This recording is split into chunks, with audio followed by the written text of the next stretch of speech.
अरे यार, ये बिरयानी बच गई है और मेरा पेट भी भर गया है। अगर मैं इसको सड़क पे फेंकता हूँ तो ये वेस्ट हो जाएगी।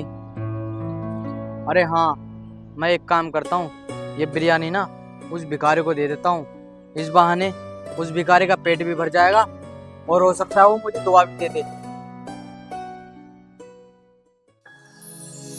अरे भाई सुनो। हाँ भैया बोलो, क्या बात है। ये लो भाई, तुम ना इसे खा लो।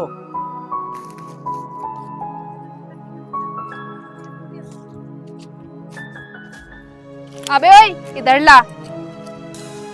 वाह, क्या खुशबू आ रही है। तू खाएगा क्या बिरयानी? तेरी औकात है बिरयानी खाने की? अबे ओए, तुम जैसे गरीब ना बासी रूखा खाना खाते हैं, इतनी अच्छी बिरयानी नहीं खा पाते हैं, क्योंकि अगर तुम इसे खाओगे तो तुम्हारे पेट में दर्द हो जाएगा। तो ये है ना, ये तेरे खाने की चीज नहीं है। तू वो जो पड़े हैं ना सूखे ब्रेड, तो उन्हें खा। समझ गया? इसको मुझे खाने दे। ये क्या कर रही हो मेम साहब आप? ये सब तो वो साहब मुझे देकर गए थे ना। तुझे देकर गया था वो, लेकिन अब इसे मैं खाऊंगी। और तुझे ज्यादा भूख लगी है ना, तो खा ले वो ब्रेड पड़े तो सूखे रुके। हाँ, दूसरे भी इसे देख सकता है, देख ले बस। मैं जा रही हूँ उसे खाने के लिए।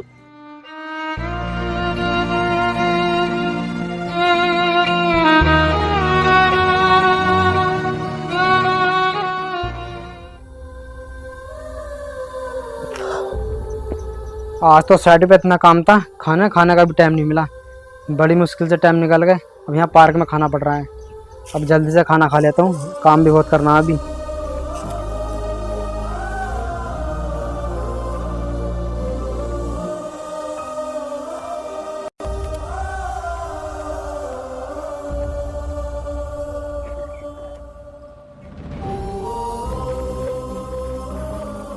अरे ब्रजेश भाई, इधर आओ।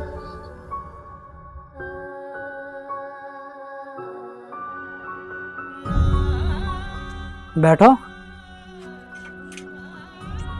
भाई, तुमने मुझे पहचान लिया? अरे यार, ये कैसी बात कर रहे हो तुम? मैं तुम्हें नहीं पहचानूंगा तो किसे पहचानूंगा? और एक बात बताओ, ये तुमने अपना हाल कैसा कर रखा है? अरे भाई, क्या बताऊं मैं तुम्हें। पिताजी के गुजर जाने के बाद मैं गांव से शहर आया था अपनी पत्नी के साथ। लेकिन मेरी पत्नी का चक्कर किसी लड़के के साथ चल रहा था और मेरी पत्नी उस लड़के के साथ भाग गई। फिर मेरी ज़िंदगी बिल्कुल बेकार हो गई। अपनी पत्नी की याद में मैं इधर उधर भटकने लगा।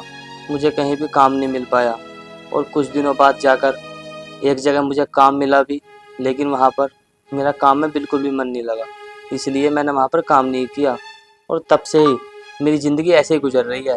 जहाँ मुझे जगह मिल जाती है वहीं पर सो जाता हूँ और कुछ खाने को कोई दे देता है तो उसको ही खा लेता हूँ। ऐसी कट रही है भाई मेरी ज़िंदगी। अरे ब्रजेश भाई, मैं समझ सकता हूँ जो तुम्हारे साथ हुआ है और तुम पर क्या बीत रही होगी। खैर छोड़िए सब बातों को, तुम्हें भूख लग रही होगी ना। चलो आओ। चलो हम खाना खाते हैं। मैं भी यार खाना ही खा रहा था। अरे भाई, ये क्या कह रहे हो तुम? जरा एक बार मेरी हालत तो देखो, मेरे कितने गंदे कपड़े हैं। मैं मानता हूँ तुम्हारा दिल अच्छा है, लेकिन मैं तुम्हारे साथ में बैठकर कैसे खाना खा सकता हूँ? मुझे ना बिल्कुल भी अच्छा नहीं लग रहा ये। अरे यार ब्रजेश, ये तुम कैसी बात कर रहे हो? मानता हूँ तुम्हारे कपड़े गंदे हैं, मेरे साथ तो मजदूर बैठ के भी खाना खा लेते हैं। और यार तुम तो फिर भी अपने हो। तुम छोड़ो ये सब बात और खाना खाओ। अच्छा भाई, अगर तुम खाना खाने के लिए कह रहे हो तो मैं खा ही लेता हूँ। मैं मानता हूँ यार तुम्हारे साथ गलत हुआ है, लेकिन तुम मुझे बता भी तो सकते थे। और जब तुम शहर आए थे एक बार यार मुझसे कांटेक्ट करने की कोशिश तो करते। कम से कम तुम्हें इस तरह भटकना तो नहीं पड़ता। तुम देर से ही सही, लेकिन मुझे मिल तो गए। अब तुम्हें घबराने की कोई ज़रूरत नहीं है।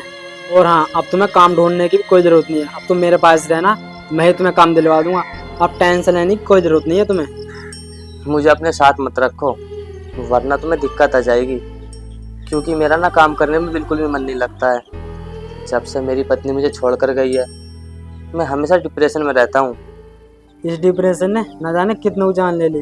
वो तो यार तुम्हें छोड़ के चली गई, वो तो रह रही होगी आराम से, और तुम इस तरह डिप्रेशन में रह रहे हो। तुम एक काम करो, तुम मेरे साथ चलो, मैं तुम्हें एकदम बढ़िया काम दिलवा दूंगा, फिर आराम से रहना मेरे साथ। और हाँ, अब इस तरह डिप्रेशन में जीने की कोई ज़रूरत नहीं है।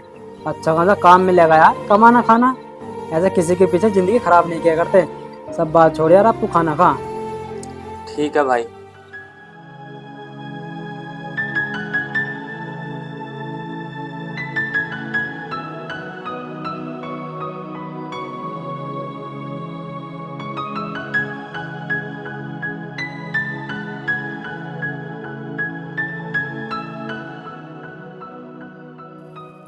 भाई पहला निवाला खाते ही आत्मा तृप्त हो गई। मैं इधर उधर भटक रहा था लेकिन मुझे कहीं भी खाना नहीं मिला। अब आराम से रहना, कमाना और खाना। और हाँ, अब मैं मिल गया हूँ ना तो भूखा रहने का सवाल ही पैदा नहीं होता यार। धन्यवाद भाई। इस दुनिया में ना ऐसे लोग बहुत कम मिलते हैं जो भूखे का पेट भरते हैं। बहुत बहुत धन्यवाद तुम्हारा। अरे यार, बड़े भाई जैसे हो तुम हमारे, हम तुम्हें ऐसे क्या छोड़ देंगे इधर उधर भटकने के लिए। मैं तुमसे पहले कह दिया ना, अब मैं मिल गया हूँ तो टेंशन वाली कोई बात ही नहीं है।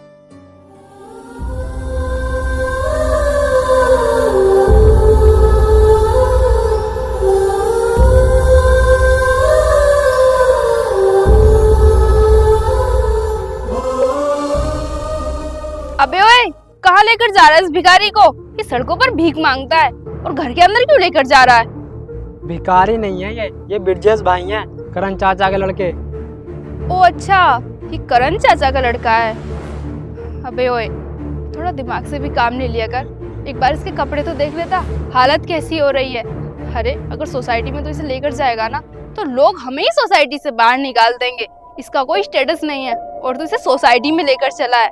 अगर तुझे इसकी थोड़ी बहुत मदद करनी है तो कुछ पैसे देकर मदद कर देता। ऐसे सोसाइटी में क्यों लेकर जा रहा है? हमारा जीना आराम कर देंगे सोसाइटी वाले। एक बार देखना इसकी हालत, गरीब फटीचर है ये कहीं का। अरे भाई कौन है ये मेरी बहन है। अरे बहन, तू पागल हो गई है क्या? वो तो इनके पिताजी की डेथ हो गई और फिर इनकी पत्नी छोड़ के चलेगी, इस वजह से इनकी हालत ऐसे होगी। अब मैं ना काम दिला दूंगा ना और ये अच्छे कपड़े पहन लेंगे, एकदम बढ़िया लगेंगे बिल्कुल। क्या भाई, तू भी पागल का पागल ही है। आ गया तू भी इस गरीब की बातों में। तू नहीं जानता है, इन जैसे गांव के गवार लोग पता है क्या करते हैं? इनकी जो भी प्रॉपर्टी जायदाद होती है वो सब बेचकर पी जाते हैं और फिर शहर में आ जाते हैं। जो भी इनके रिलेटिव होते हैं उनके पास, अब उनके घर आएंगे, ये उन्हें बहलाएंगे फुसलाएंगे, उनके अपने बन जाएंगे और फिर एक दिन आराम से चोरी कर कर भाग जाएंगे। ऐसा ही करते हैं गरीब लोग। और अगर इसकी बीबी भाग गई, इसके पिताजी खत्म हो गए हैं तो हम क्या करें? ठेका ले रखा है क्या हमने इसका? और धर्मशाला तो खोल नहीं रखी हमने अपने घर में। जैसे भी किसी भी अनाथ को अपने घर में घुसा देंगे और आराम से काम दे देंगे, इनकी जिंदगी जन्नत बना देंगे। तू पागल मत बन, इसको यहाँ से भेज दो 4 रुपए देकर, समझा? देख, तू मेरी बात तो समझ गया होगा। अभी से ना मेरे सामने से हटा दे, इसके अंदर से बहुत बुरी बदबू आ रही है। अरे भेज तो यहाँ से इसे जल्दी। अगर यहाँ आसपास किसी सोसाइटी वाले ने देख लिया ना हमें कि हम किसके साथ में खड़े हैं तो वो हमारी बहुत बेइज्जती करेंगे, समझा? देखा भाई तुमने, मैंने तुमसे पहले ही कहा था कि तुम मुझे अपने साथ लेकर मत जाओ। मैं तुम्हारे साथ रहने लायक नहीं हूँ। अब देखो, मेरी वजह से तुम दोनों बहन भाइयों में झगड़ा हो रहा है और सोसाइटी वाले लोग क्या बोलेंगे कि ये कौन है, कहाँ से आया है और इसका हुलिया कैसा है। इसलिए भाई मैं तुमसे यही बोलूँगा कि तुम मुझे अपने साथ बिल्कुल मत रखो। बस मिस्टी, कर दे मूड खराब। अगर ये इस घर में नहीं रहेगा तो मैं भी नहीं रहूँगा, मैं अपनी साइड पे रह लूँगा। भैया, आपको इससे इतनी हमदर्दी क्यों हो रही है? आप इसके साथ में जाने के लिए तैयार हो, अपना घर छोड़ने के लिए तैयार हो? पागल हो गए हो क्या? ये गरीब है मामूली सा, आप ऐसा कुछ नहीं कर सकते हैं, समझे? और अगर फिर भी आप मेरी बात नहीं मानोगे ना तो मुझे फर्क नहीं पड़ता है कि आप इस सोसाइटी में रहो या फिर वहाँ फ्लैट में, कहीं भी जाओ आप। मैंने कह दिया है ना, मैं नहीं आऊँगा घर, मुझे जरूरत नहीं है घर रहने की। चलो भाई चलते हैं यहाँ से। पता नहीं क्या हो गया है भैया को, अचानक से उसकी बातों में आ गए। बिल्कुल दिमाग नहीं है भैया के अंदर।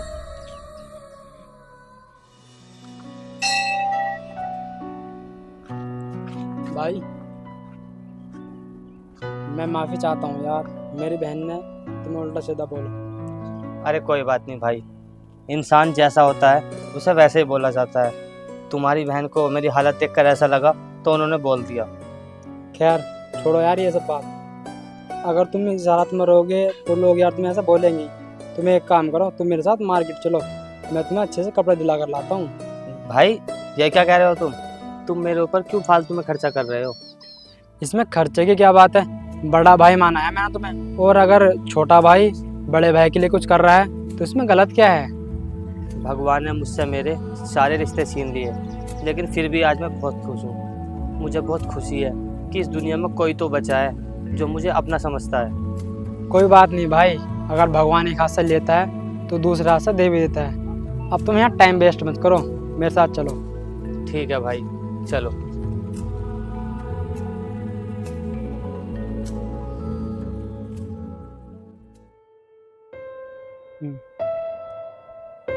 देखो, अब लग रहे हो तुम मेरे बिल्कुल बड़े भाई जैसे, लेकिन मैं एक बात के लिए आपसे हमेशा के लिए नाराज रहूँगा।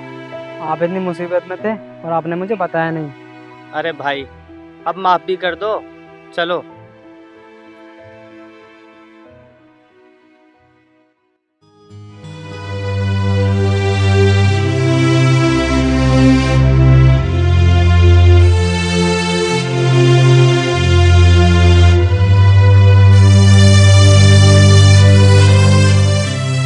अबे इधर आना।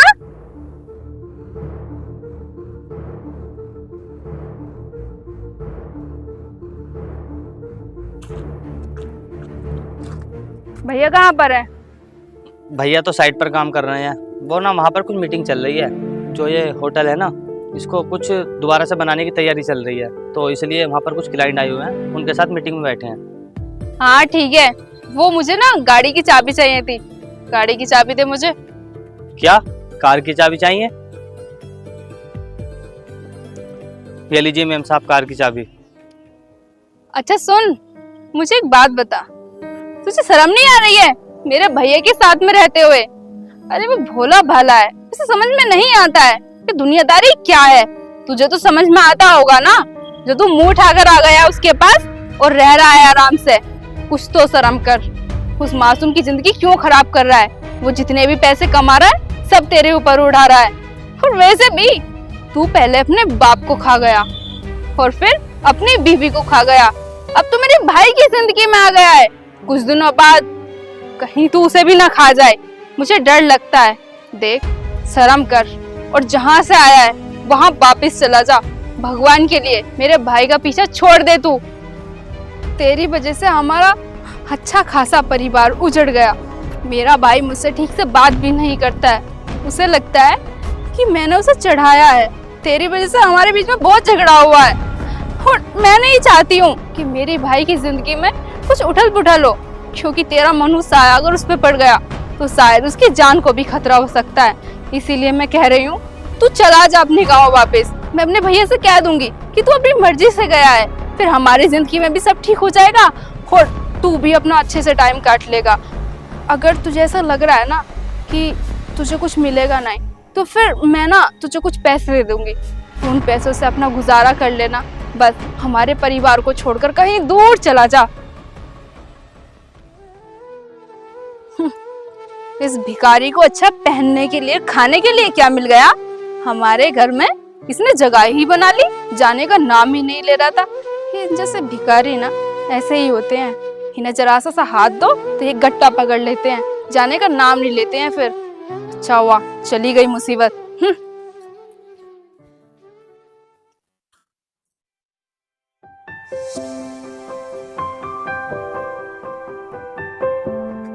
भैया मैं आ गई। मिस्टी, मैंने तो सब मना किया था ना कि यहाँ मत आना। मेरे कहे हुए बात ये समझ नहीं आती। अरे भैया आप वो सब छोड़ो, मुझे ना आपको एक गुड न्यूज देना है।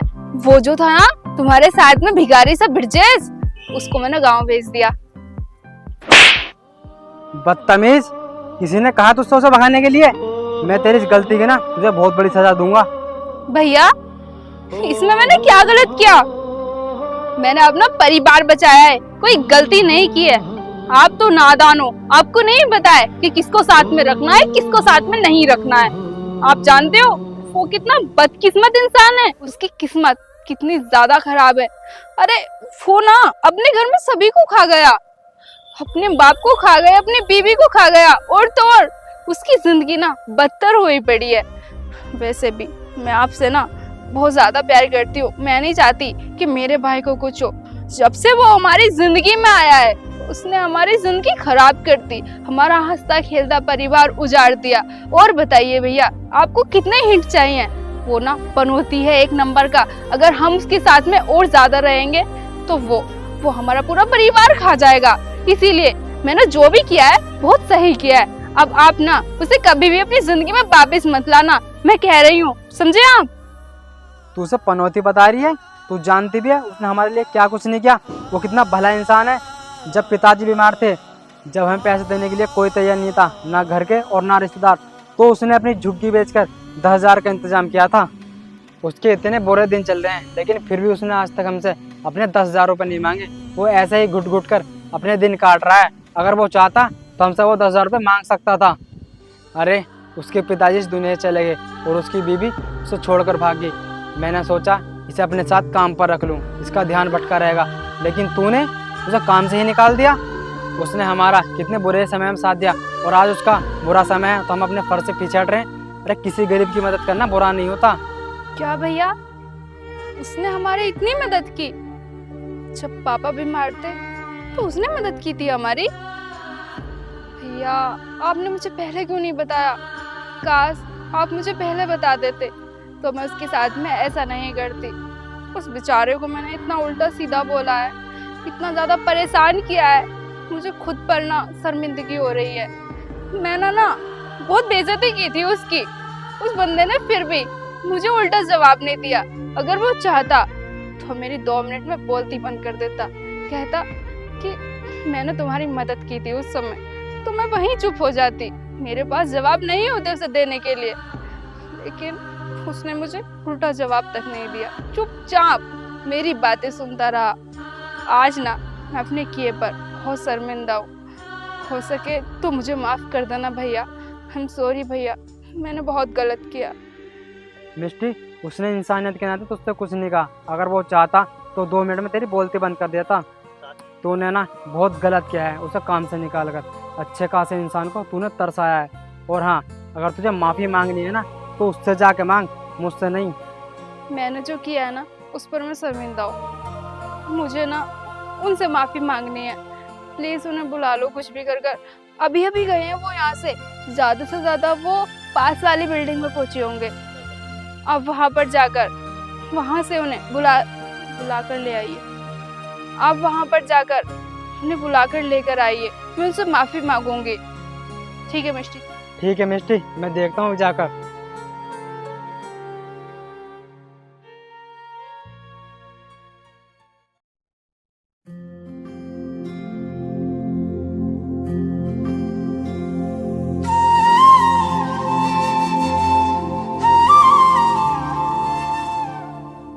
देखिए, मुझे माफ़ कर दीजिए। मैंने जो वहाँ पर आपके साथ में किया बहुत गलत किया। मैं अपने किए पर शर्मिंदा हूँ। अरे आपके साथ में इतना गलत हुआ, हमें तो आपका साथ देना चाहिए था, लेकिन हमने क्या किया? मैंने तुमको वहाँ जलील किया और उस दिन भी अपने घर पर नहीं आने दिया। ये मैंने बहुत गलत किया है तुम्हारे साथ में। और तुम्हारे पापा इस दुनिया में नहीं रहे, तुम्हारी बीवी तुम्हें छोड़कर चली गई। इतनी हार्ड सिचुएशन पर मुझे और मेरे भाई को, मेरे परिवार को तुम्हारा साथ देना चाहिए था, लेकिन हमने जज किया तुम्हें, तुम्हारे कपड़ों को देखकर और तुम्हारी भाषा को देखकर। इस चीज़ के लिए मैं तुमसे माफ़ी मांगती हूँ। हाँ भैया, माफ़ कर दो इसे, इससे ना गलती हो गई। मैं ये नहीं कह रहा कि मैं बहुत अच्छा हूँ और मैं ये भी नहीं कह रहा कि मैं बहुत बुरा हूँ, लेकिन फिर भी पता नहीं लोग मुझे क्यों छोड़कर चले जाते हैं। कभी कभी तो मन करता है कि मैं अपनी जान दे दूँ, लेकिन फिर ये दिल बोलता है कि इस दुनिया में कोई ना कोई तो तेरा अपना है जो तुझे आकर अपना कहेगा, अपना समझेगा। लेकिन तुम चिंता मत करो, तुम ये चाहती हो ना तुमसे और तुम्हारे परिवार से और तुम्हारे भाई से मैं दूर चला जाऊं, तो ऐसा ही होगा। मैं चला जाऊंगा यहाँ से। नहीं नहीं, आपको कहीं भी जाने की ज़रूरत नहीं है। अब आप हमारे साथ हमारे घर में रहोगे, बिल्कुल भी घबराओ मत। अब हम ना आपके साथ में ही रहेंगे और तुम्हें अपना समझेंगे। ठीक है, तुम इतना ही कह रहे हो तो चलो। चलो।